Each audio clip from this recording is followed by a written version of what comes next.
coverage over the stampede in which 11 people died and 47 others were injured. Breaking news coming in on the broadcast. In the stampede that took place in Puri during the Rath Yatra, 3 people have died.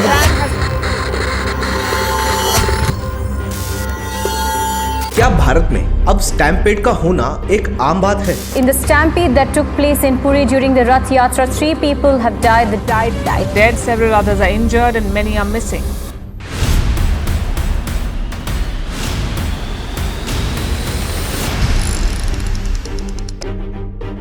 मेरी बेटी गई है, इससे बड़ी चोट क्या लगेगी? वो हमारे सामने मरी, हम कुछ नहीं कर पाए।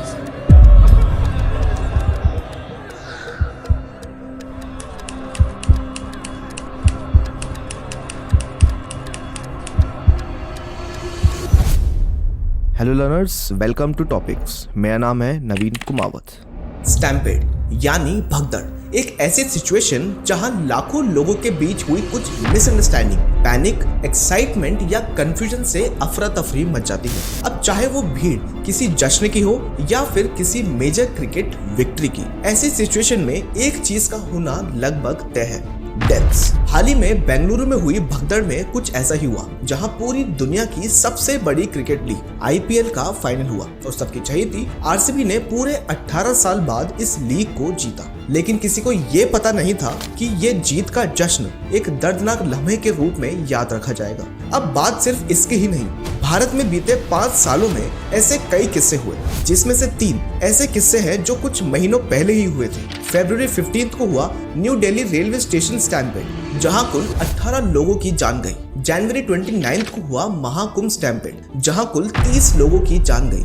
या फिर पिछले साल यूपी में हुई हाथरस स्टैम्पेड, जहां ऑन रिकॉर्ड कुल 121 लोगों की जान गई। ये सारे किस्से हमें सिर्फ एक ही सवाल पूछा करते हैं कि क्या भारत में ये एक आम बात है, या एज एन इंडियन हमें कोई फर्क ही नहीं पड़ता कि क्या सही है और क्या गलत। अब जवाब जानने से पहले लेट्स डिस्कस कि आखिर ऐसी सिचुएशन बनती ही क्यों है। पहला कारण, ओवरक्राउडिंग विद पुअर रेगुलेशंस। अब चाहे भारत में कोई पॉलिटिकल रैली हो, कोई ह्यूज फेस्टिवल गैदरिंग हो या कोई मेजर स्पोर्ट इवेंट, भारतीय लोग हमेशा अपने आप को एक डीप कनेक्शन में पाया करते हैं, जहां वो ये शायद भूल जाते हैं कि क्या हमारा वहां जाना सही है या गलत, जिसकी वजह से लाखों लोग एक साथ एक जगह पे हमें देखने को मिलते हैं, और वो भी बिना किसी प्रॉपर क्राउड कंट्रोल मेजर्स के साथ, जहां ना तो कोई प्रॉपर एंट्री पॉइंट होता है और ना ही कोई एग्जिट पॉइंट। दूसरा कारण, lack of crowd management infrastructure. Bharat में ऐसे कई टायर 2 और टायर 3 सिटीज हैं जहां ना तो कोई प्रॉपर मेटल डिटेक्टर्स और बैरिकेड्स होते हैं, ना ही इमरजेंसी एग्जिट्स और ना ही डिजास्टर रिस्पॉन्स टीम्स, जिसकी वजह से ऐसी सिचुएशन का होना एक आम बात बन जाती है। तीसरा कारण, panic, rumours and emotional surges. अब ज्यादातर स्टैम्पेड्स में अफवाह जंगलों में लगी आग की तरह फैलती है। अब चाहे वो कोई बॉम्ब के होने की अफवाह हो या फिर कहीं लगी आग की, ऐसी कंडीशंस में भगदड़ का होना नियरेस्ट पॉसिबल कंडीशन बन जाती है। चौथा और सबसे मेन कारण, नो पब्लिक अवेयरनेस। हमारे भारत को आजाद हुए आज करीब 77 साल हो चुके हैं, लेकिन आज भी हमारे स्कूल्स में बच्चों की एक्स्ट्रा करिकुलर एक्टिविटीज में सिर्फ ड्राइंग सेशंस और हाउ टू कोड जैसे सेशन सिखाए जाते हैं। अनलाइक जापान, जहां के स्कूल्स में आज भी एक पर्टिकुलर सेशन सिर्फ और सिर्फ इन्हीं सिचुएशन पे कंडक्ट करवाए जाते हैं। एंड एज अ रिजल्ट बहुत कम ऐसे इंडियंस हैं जिन्हें ये पता हो कि स्टैम्पेड जैसी सिचुएशन में आखिर करना क्या होता है। अब अगर बात की जाए इम्पैक्ट्स की, देन इसका सबसे मेन इम्पैक्ट पड़ता है हमारी लाइफ्स पे।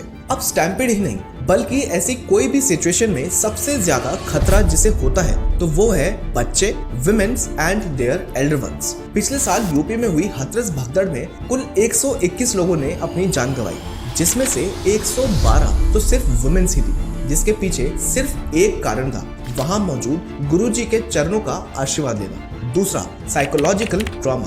अब जब भी आप किन्हीं ऐसे लोगों से मिलोगे जो ऐसी सिचुएशन से बाहर निकल के आए हों, तो उन्हें अक्सर एंजाइटी, पीटीएसडी या फिर भीड़ में जाने के डर जैसी कई चीजें फेस करनी पड़ती हैं, and as a result they can't even live their lives properly. तीसरा, पब्लिक ट्रस्ट एरोड्स। अब जब कभी भी ऐसी सिचुएशन आती है तो लोगों का सबसे पहला विश्वास उठता है पुलिस प्रशासन से। अब जब पुलिस प्रशासन ही ऐसी सिचुएशन को संभाल नहीं पाएगी तो आखिर हमारी जनता किस पे विश्वास करे। तो क्या ऐसी सिचुएशन का कोई सॉल्यूशन है या हम ऐसे ही एक दूसरे को गुनहगार मानते रहेंगे? अब इन सिचुएशन को कंट्रोल तो किया जा सकता है, लेकिन ये तभी होगा जब हम कुछ मेजर स्टेप्स को फॉलो करेंगे, जिसमें से पहला है strict regulations and legal accountability. Authorities must ensure कि वहां मौजूद क्राउड लिमिट्स कभी क्रॉस ना हो। ऐसे इवेंट्स ऑर्गेनाइज करने वाले ऑर्गेनाइजर्स ऐसे सिचुएशन की लीगल रिस्पॉन्सिबिलिटी लें, और अगर इन पैरामीटर्स को ऑर्गेनाइजर्स द्वारा नेग्लेक्ट किया जाता है तो उन पे एक प्रॉपर इन्वेस्टिगेशन हो।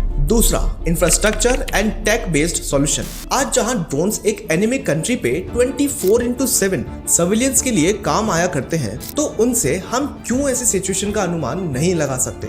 आज एआई से हम ये भी पता लगा सकते हैं कि किस जगह पे कितने मेंबर्स प्रेजेंट हैं। तो आखिर क्यों हम ऐसी टेक्नोलॉजीज का यूज इन कंडीशंस में नहीं करा करते? आज अगर एक पाइपलाइन डालने के लिए हम रातों रात किसी मेन रोड को साल में 10 बार तोड़ सकते हैं, तो क्यों हम हमारी सिटीज को ऐसा स्ट्रक्चर प्रोवाइड नहीं करते जहां क्लियर इमरजेंसी एग्जिट्स हों? और आखिरी सॉल्यूशन होगा पब्लिक अवेयरनेस ड्राइव्स का। अब जब तक किसी को ये पता नहीं होगा कि कैसे ऐसे सिचुएशन से डील करा जाता है, तो गवर्नमेंट चाहे कितने भी मेजर्स ले ले, हमें ऐसे किस्से हर साल सुनाई देते ही रहेंगे। हमें अभी से ना ही स्टैम्पेड बल्कि ऐसी कोई भी सिचुएशन जहां लोगों की जान का खतरा हो, उस पे एक प्रॉपर अवेयरनेस ड्राइव कंडक्ट करनी होगी। Not even in the cities but in the schools too, जहां उन्हें क्राउड बिहेवियर से लेके एक व्यक्ति को सफोकेशन के दौरान कैसे फर्स्ट एड दिया जाए ये भी सिखाया जाए। अब चाहे कोई पॉलिटिकल रैली हो, सेलिब्रेशन हो या कोई फेस्टिवल सीजन, हमें हमेशा आसपास की कंडीशन को ध्यान रखते हुए ही फैसले लेने चाहिए, क्योंकि एक भीड़ का हिस्सा बनने में और एक भीड़ से हुई डेथ्स का हिस्सा बनने में जमीन आसमान का फर्क है। That's all about today's video, and yes, keep learning.